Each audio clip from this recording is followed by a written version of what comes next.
What's up YouTube, Redbeard's Garage, and welcome back to another video. Today we're going to get the 670 done so we can take her for an old rip snot.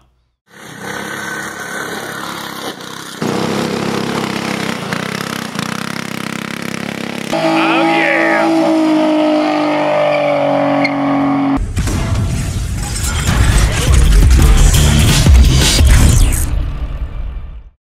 So everything is done and mounted on the old Yerfdog. Only problem is I can't find anywhere that sells exhaust in 1.5 inch diameter. That's what the muffler is, and it's pointing right at the seat, and that will burn that seat up because it's just a plastic bucket seat. So I'm going to have to call around a few tractor shops, see if any lawnmower shops carries any kind of 90 bins, because it's going to be a pain to get to where that exhaust is at to modify it. But if I have to, I can take the muffler off. It's just 4 bolts. I just really didn't want to do that. But we're going to fire it up for the first time. I got gas in the tank, oil's in it, and everything. So let's hear this thing fire up.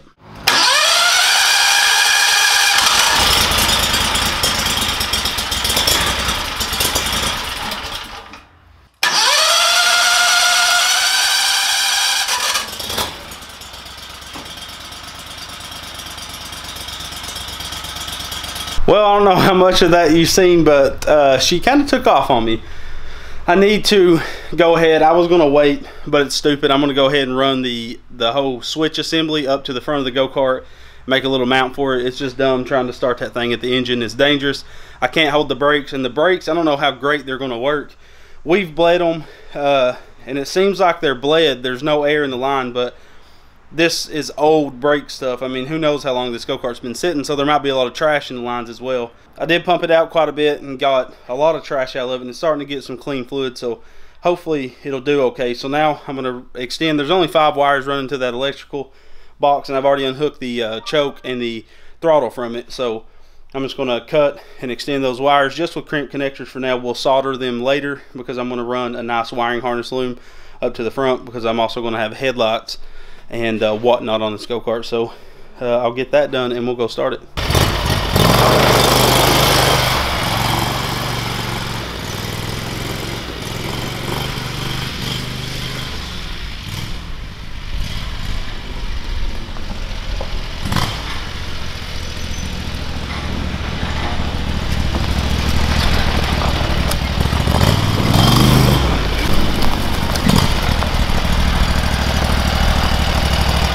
Okay,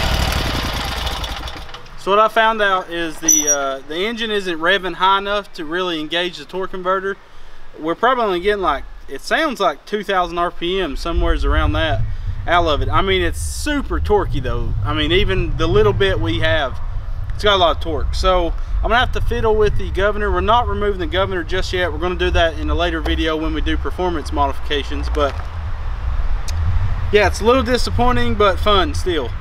And the exhaust is, like I said, blasting me in the back. I mean, I can feel it through these holes. It's like shooting it right to my back. Can you see it back there? Mm-hmm. Battery riding shotgun though, she ain't heard nothing. But yeah, that's the only problem. Is just not, I mean, if we had some hills to climb, this thing dominates some hills, that's for sure. This is gonna be a fun go-kart, and I thought it was gonna be uncomfortable, and it's actually not. These seats aren't bad. Like, I'm pretty comfortable in this seating position. So, and I think I'm back all the way. Ooh, I'm not. And these seats suck to where you at, baby? Where you at? Goodness gracious. It look like I'm back all the way? Probably. Mm-hmm. Yeah, it's actually really comfortable. I like this thing. I don't think this looks that bad. Do you? Mm-mm. Miss Redbeard? Nope. And you like how I jerry-rigged the starter setup right there? It's going to work perfectly fine. Took the choke out and I put another choke down here on the floor. But yeah, I'm going to have to mess around with the governor and see what we can do before taking the governor completely out and upgrading the valve springs, because I know these engines float the valves around 4,200 RPM. So you should be able to get 4,000 RPMs stock out of them without having to take anything off. We'll experiment and we'll see what happens. So I grabbed another bit. This is a unibit to drill out the back of this muffler. Then I can crimp and weld the front opening shut. Let's see what that sounds like.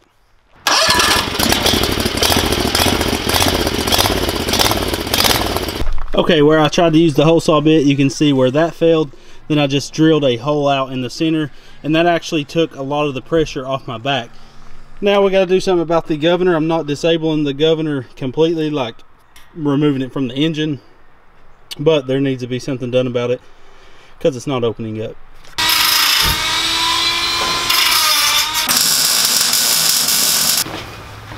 So there it is, welded a piece of flat steel, didn't trim it or anything, and now I can use this little screw right here to set it. I'm hoping it won't like squeak or anything around this, but that's good enough to keep it off my back and give us a little bit of playtime.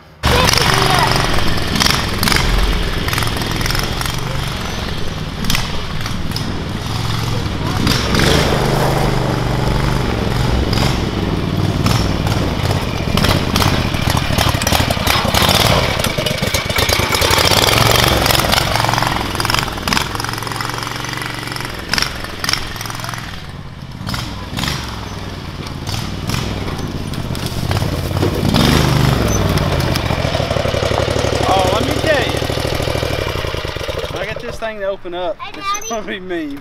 Those shocks are pretty cool watching. Can you pick me up? Let me pick you up. At Grandma's house. Punch you up. No, pick me. Punch you? Pick me up. So there it is on the muffler. Looks awesome, looks factory. And then we got that one hole drilled in the back. I am gonna drill a few more just to let it breathe. And now on to this governor. You can see the arm right there going to the carburetor, and the governor pulls back on that. It's a pretty big bummer how it feels like it's governored super low, and I don't see any way to adjust this. So I'm gonna look at this for a minute and see if I can figure out a good way to get us a little bit more top end. What I'm thinking about doing today is, if you can see, there's this spring right here. This helps return the governor back to home. Then there's that spring right there, the larger one down bottom. It's hard to show you. We're going to put a stiffer spring in that spot so the governor isn't so quick to pull the throttle back. I mean, we're going to remove the governor out of this, but it's already put together and I really want to ride it, so that's what we're going to do. We're going to pull that spring out, and if I don't have one, we're going to run down to Ace Hardware and grab one. So I got that spring off there. You can tell I'm going to hook it on the side of this motorcycle lift. It's not a real stiff spring, so we can buy a couple different springs to try to get, you know, a good happy medium, because I don't want to hold the governor from opening at all. I'm just afraid something in the engine could break, and that could in return break something else. So we're gonna go grab a spring and see if we can get more top end out of this thing before removing the governor. Actually, looking in my parts bin, I had this one. You can see the coils are a lot thicker metal, and if we hook it, it's like more than double the spring tension. So I'm gonna try to put this bad boy on there. Okay, sorry I didn't take you on the first ride, but the spring did do the trick. The governor doesn't, I mean, the governor still kicks in, but it holds it around like probably 3,600 RPMs, like a normal Predator should. Because at first I was barely getting 2,000 RPMs. It wasn't enough RPM to open the driven pulley, and the driven pulley on a CVT is the rear pulley. So if you notice, I put a heavier spring right there, and I actually had to put 2 links of chain in between it, and then I had to go back here and put this old crusty return spring because it wouldn't want to close the throttle all the way back down. But she works perfect. So now it's a lot stiffer spring, and it pushes that governor arm, which is right there, to open the butterfly. What are you and Daddy gonna do? Race, and we're gonna ride this bad boy. So bye! Woo! So the turning radius sucks on these, but we do have a fix for that in a later video. But for now, we'll have to just deal with it.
turning radius, horrible.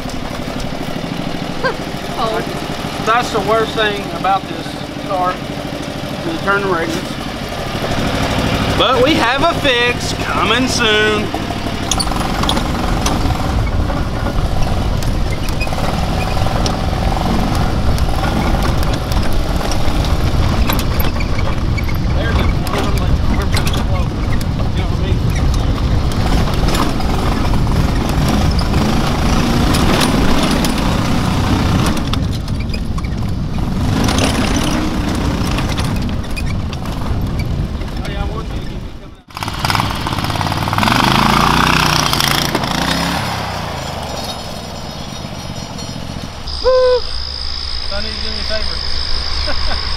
Go home and get something?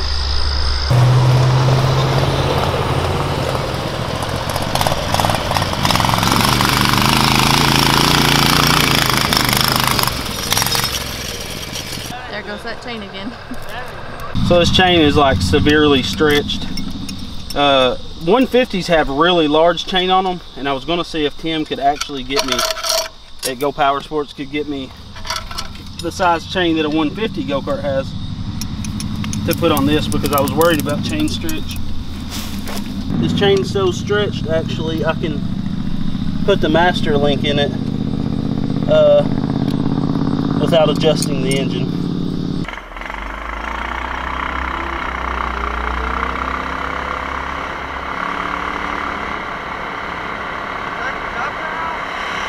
No, I just made it where it don't kick in till $4 grand.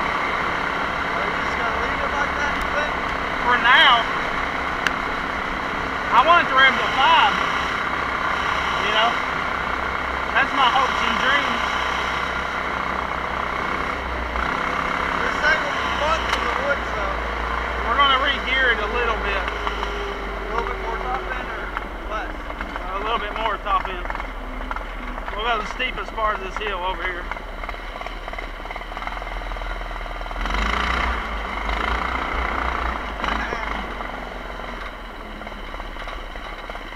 Like, remember it used to bog?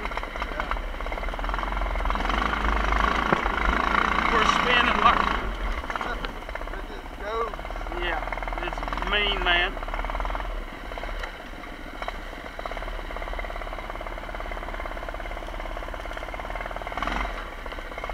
It's like Seems nothing. it's bogging.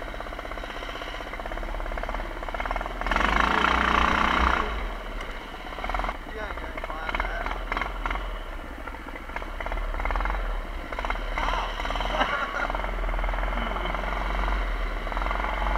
Don't be hit by that. That backfire, because it's just like a flat. I just drilled the hole in it.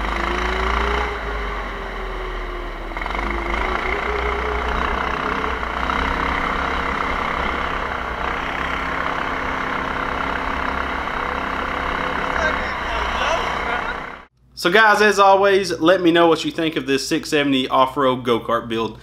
I'm pretty pumped. This thing has a ton of power. I'm glad we finally got to see it ride in just 3 episodes. There's a lot to come to this go-kart. I am going to have to disassemble that whole rear section and paint it up real nice. And now we got to do a battery box and a bunch of other things. I'm sorry I didn't film as much at the end. I didn't have a lot of help with someone running the camera for me. So we'll definitely get some more footage on it when I do the other upgrades. A bunch of stuff is in store for this go-kart. I don't know if y'all could tell, but in the woods, the thing spins all the time. It's pretty freaking mean, and I can't imagine it with all the performance parts I have in store for it. So this thing's going to keep on getting better and better until the final reveal of the finished product. I'm going to do kind of a special video for that. Make sure to go Power Sports and use that discount code REDBEARD to save 10% on all your go-kart parts. Meant to mention in past videos, the only thing that discount code doesn't work on is the racing parts and engines. But pretty much everything else you're good to go on, and you can save 10% anytime with that discount code REDBEARD. We used everything from Go Power Sports, from the engine plate to the actual engine I got from Go Power Sports, the 40 series torque converter, which is surprisingly holding up pretty strong. But we have an upgrade for that as well, so we'll get all that torque down to the ground on this go-kart, and it's just going to keep getting better and better over time. Guys, make sure to go follow us on Instagram, Snapchat, Facebook, and Twitter and you can get updates of this stuff before the videos come out. We really post a lot. We try to post a few times a day of what we're doing, and we got a lot of exciting stuff coming up, so you can stay, you know, more in line with what's going to come out if you like and follow us on social media. So make sure to go give us a follow on there. And we're always giving stickers away, and come and visit us on our live stream on Saturdays. We just gave a 30 series torque converter away, a brand new kit from Go Power Sports, so come hang out with us and you could win a performance part for your go-kart. Guys, don't forget to like, comment, and subscribe to these videos. If you want to send us something, we do have a P.O. Box now. That's Redbeard's Garage, P.O. Box 572, Sweetwater, Tennessee 37874. Links to all this stuff, products, to Go Power Sports, and that discount code, social media, everything's in the description of the video, so make sure to go check all that out. Leave a comment, please, and let us know what you think of this thing and what you would do to it in future videos. And yeah, guys, really appreciate the support. We just hit 22,000, and I can't believe that. That's amazing that I'm even getting to do this stuff for you guys. It's a dream come true, so thank you from the bottom of my heart. Make sure to always come back to Redbeard's Garage. I'm out.